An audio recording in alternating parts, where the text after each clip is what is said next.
में विमान क्रैश हुआ और अजीत पवार की जान चली गई। बता दें, हादसे में अजीत पवार के 7 लोगों का निधन हुआ है। क्रैश के बाद विमान में फ्यूल टैंक में ब्लास्ट हुआ था। सूत्रों के हवाले से जानकारी है कि कोहरे की वजह से विमान क्रैश हुआ है। कोहरे की वजह से विमान अपनी दिशा से भटका। पहाड़ी इलाके से गुजरते समय विमान क्रैश हुआ। ये अलग अलग तस्वीरें आपको दिखा रहे हैं। बारामती में विमान हादसा किस तरह से होता है और 5 लोगों की इसमें जान चली जाती है, जिसमें महाराष्ट्र के डिप्टी सीएम अजीत पवार भी शामिल हैं। लैंडिंग के वक्त ये हादसा हुआ है। तस्वीरें बेहद ही भयावह हैं। जैसे ये प्लेन क्रैश हो जाता है, उस वक्त ही आग लगती है और पूरी तरह से विमान जल जाता है। देखिए, क्रैश के बाद फ्यूल टैंक फटा और ये भीषण आग लगी और सब कुछ तहस नहस हो गया। हालांकि उसी समय जैसे ही टीम पहुंची, सभी को अस्पताल पहुंचाया गया, पर जान नहीं बचाई जा सकी। अजीत पवार के साथ उनकी असिस्टेंट, सुरक्षाकर्मी और प्लेन में मौजूद स्टाफ, उन सभी की जान चली गई है। ये जो तस्वीर आप बीच में देख रहे हैं, ये वही विमान है जिसमें अजीत पवार सवार थे।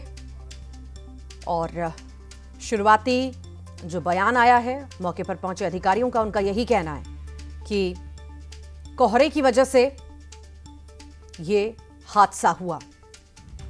डीजीसीए ने विमान हादसे की जांच के आदेश अब दे दिए हैं और पीएम मोदी, अमित शाह ने हादसे की जानकारी भी ली है।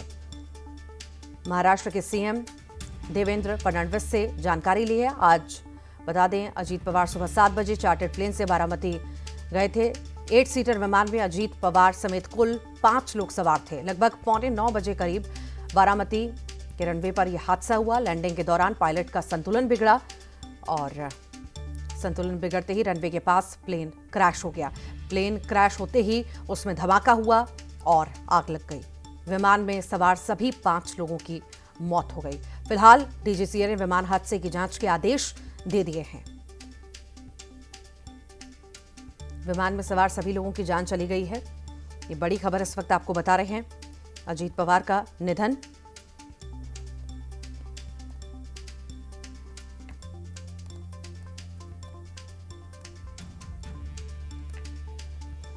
ये अलग अलग तस्वीरें। उसके बाद अब जांच तेज हो चुकी है। हालांकि महाराष्ट्र का deputy chief minister Shri Ajit Pawar ji आज चार्टर्ड फ्लाइट के क्रैश के कारण आज एक्सीडेंट में देहांत हुआ। मैं तेलंगाना का जनता की ओर से, मेरा मिनिस्ट्री की ओर से उनको श्रद्धांजलि अर्पित करता हूँ। एक देश के लिए, महाराष्ट्र का विकास के लिए साहस से निर्णय लेकर राजनीति में खड़ा हुआ व्यक्ति है और कभी भी किसके सामने झुका नहीं वो। अजीत पवार का ये एक्सीडेंट में निधन होना ये बहुत ही दुखद और दुर्भाग्यपूर्ण है। पिछले 40 साल से महाराष्ट्र के राजनीति में मेरे बहुत घनिष्ठ मित्र रहे, उनके मेरे पारिवारिक संबंध रहे। बहुत कर्मठ, अच्छा प्रशासक और विकास की दृष्टि रखने वाले ऐसे वो नेता थे। उनके जाने से बहुत बड़ा नुकसान हुआ है। उनके परिवार को भी काफ़ी उनके ऊपर भी एक बड़ा हादसा हुआ है। मुझे लगता है कि भगवान उनको ये जो घटना हुई है इसका दुख सहन करने की ताकत दे। मैं व्यक्तिगत रूप से और पार्टी के तरफ से महाराष्ट्र के इस पुराने सहयोगियों को मैं श्रद्धांजलि अर्पित करता हूँ। बहुत बड़ी दुर्घटना है। केवल महाराष्ट्र सरकार के वो डिप्टी सीएम नहीं थे, बल्कि देश के एक जाने माने राजनेता थे। आज उनकी भरपाई शायद मुश्किल।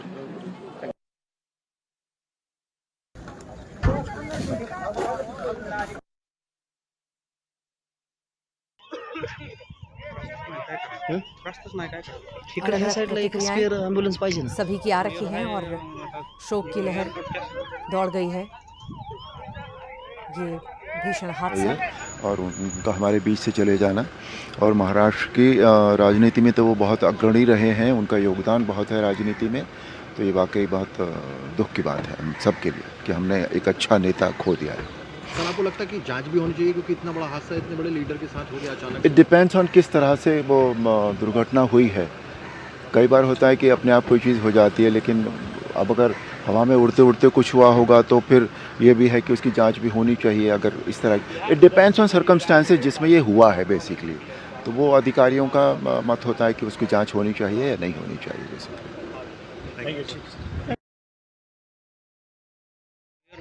तो ये जांच का विषय है। सभी का ये भी बयान आ रहा है कि ये जांच का विषय है। उस तरफ उस समय क्या हालात रहे, किस वजह से यह हादसा पेश आया। फिलहाल अब जांच शुरू की जा चुकी है और बारामती में ये जो हादसा हुआ, इसके बाद सवाल भी कई सारे हैं। पर उप मुख्यमंत्री अजीत पवार का निधन, ये शॉकिंग न्यूज़ है, दर्दनाक है और हृदय विदारक है। आपसी मतभेद रहे हैं पर उनके साथ मुझे काम करने का मौका भी मिला है और अत्यंत कमिटेड और हमेशा काम से काम रखने वाले एक व्यक्ति थे। और मैं पवार साहब को, सुप्रिया को, सुनेत्रा जी को, पार्थ को, जय को, सभी को अपनी संवेदनाएं व्यक्त करना चाहूँगी। नहीं सकता, हमारी सरकार थी, आदरणीय उद्धव जी बाळासाहेब ठाकरे जब मुख्यमंत्री थे, तभी भी अजित पवार अर्थमंत्री थे और उनके साथ में जो कुछ क्षण मिले, जो क्यों कभी बात हुई, इतना पारदर्शी नेता नहीं देखा। हाँ कहा तो हाँ 100% काम होगा, ना कहा तो 10 जगह जाओ तो भी नहीं होगा। तो खुले थे कि भाई जो होने वाला है मैं हाँ बोलूंगा तो करूंगा, मतलब करूंगा। और बोल्ड, बहुत बोल्ड थे। महाराष्ट्र के खास करके उनके बारामती क्षेत्र की प्रगति में उनका आदरणीय शरद पवार साहब के आशीर्वाद से बहुत बड़ा योगदान था। पूरा पवार परिवार आज व्यतीत होगा। हम उनके दुख में सहयोगी और भावपूर्ण श्रद्धांजलि।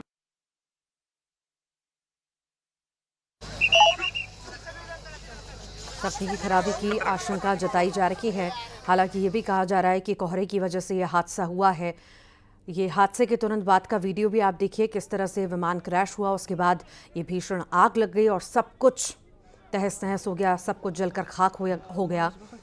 और इसमें महाराष्ट्र के डिप्टी सीएम अजीत पवार की जान चली गई। कुल 5 लोगों की मौत इस घटना में हुई है। सुबह लगभग 8:45 बजे के करीब महाराष्ट्र के बारामती में लैंडिंग के वक्त प्लेन क्रैश हुआ। दरअसल अजीत पवार चुनाव प्रचार के लिए बारामती जा रहे थे और अभी तक ये साफ नहीं हो पाया है कि विमान ने क्रैश लैंडिंग की या कोई तकनीकी खराबी हुई जिस वजह से यह हादसा हुआ। फिलहाल घटना के बाद चार्टर्ड विमान पूरी तरह से जल गया। उसकी तस्वीरें भी हम आपको दिखा रहे हैं। अजित दादा एवढ्या लवकर आपल्यातून जातील ही महाराष्ट्रासाठी अतिशय दुःखद आणि दुर्दैवी घटना अजितदादांच्या जाण्याने झालेली आहे। खरं म्हणजे अजितदादा गेले अनेक वर्ष या महाराष्ट्राच्या राजकारणात नेतृत्व करत होते आणि अतिशय परखड स्पष्ट वक्तेपणा आणि प्रशासनावर असलेली त्यांची पकड आपण पाहिलेली आहे। प्रत्येक गोष्टीचा त्यांना बारीक अभ्यास करून बोलण्याची सवय होती आणि परखड स्पष्ट वक्तेपणा, निर्भीड, रोखठोक बोलणारे असले तरी सुद्धा त्याला चूक म्हणणारे असले तरी सुद्धा अतिशय मनाने ते निर्मळ होते। याचा अनुभव मी स्वतः घेतलेला आहे। त्यांच्यासोबत मी मंत्रिमंडळात देखील काम केलं. मी मुख्यमंत्री असताना त्यांनी उपमुख्यमंत्री म्हणून देखील काम केलं. आणि जेव्हा मुख्यमंत्री मी असताना मुख्यमंत्री माझी लाडकी बहीण योजना किंबहुना इतरही योजना जेव्हा आम्ही सुरू केल्या तेव्हा आर्थिक जे काही घडी आहे किंवा आर्थिक तरतूद जी आहे ती अतिशय उत्तमपणे त्यांनी त्यावेळेस केली आणि याचा अनुभव मला आहे. आणि एकदा करायचं ठरवलं की ते अजितदादा करायचेच. करतो, बघतो, पाहतो असे शब्द त्यांच्या डिक्शनरीत नव्हते. व्हायचं असेल ते तात्काळ करायचे, नसेल त्याला नाही म्हणायचे. असा स्पष्ट वक्तेपणा या महाराष्ट्राने पाहिलेला आहे. मी असेन, मुख्यमंत्री देवेंद्रजी असतील, अजितदादा असतील, आम्ही टीम म्हणून काम केलं, टीम म्हणून काम करतो. आमच्या वेळाही कामाच्या वेगवेगळ्या, आम्ही पहाटे उशिरापर्यंत काम करतो. अजितदादा पहाटे लवकर काम सुरू करतात, देवेंद्रजी दिवसभर काम करतात. आणि अजितदादांनी 6-6 वाजता देखील अपॉइंटमेंट दिलेल्या अधिकाऱ्यांनी आणि लोकप्रतिनिधींनी पाहिलेल्या आहेत. अतिशय वेळेचं महत्त्व आणि वेळेचं भान ठेवणारा नेता हरपलेला आहे. खरं म्हणजे काल परवाच आमची एका कार्यक्रमामध्ये भेट झाली. सरन्यायाधीश आपले भारताचे मुंबईत आले होते आणि ते येण्यापूर्वी आम्ही तिथंच एका चेंबरमध्ये बसलो होतो आणि त्यावेळेस झालेल्या चर्चा, गप्पा गोष्टी, आजही सकाळी जेव्हा मला त्यांची ही घटना कळली तेव्हा तेच समोर त्याच आठवणी काल परवाच्या येऊ लागल्या.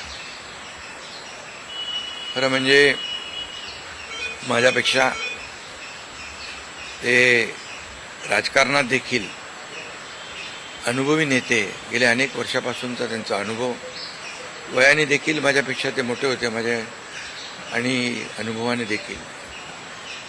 आणि म्हणून त्यांना राज्यातल्या अनेक विषयांचा गाढा अभ्यास होता. अनेक विभाग त्यांनी हाताळले होते. याचा राज्याला फायदा होत होता. मंत्रिमंडळात देखील ज्यावेळेस काही विषय यायचे त्यावेळेस आपल्या राज्याची आर्थिक परिस्थिती अशी आहे, आपल्याला सर्वांना काटकसर करावी लागेल, असे अगदी निर्भीडपणे सांगणारे अजितदादा देखील आम्ही अनुभवलेत. शिस्तीचा नेता म्हणूनही आम्ही अनुभवलेला आहे.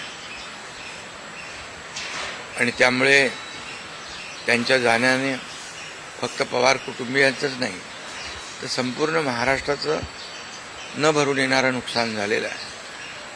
आणि माझ्यापेक्षा वयाने मोठे असल्यामुळे एक जी काय आमची गेल्या अनेक वर्षापासूनची जवळीक निर्माण झाली होती, त्यामुळे राजकारणातले आम्ही तिघजण एक टीम म्हणून काम करत असलो तरीसुद्धा एक मोठा भाऊ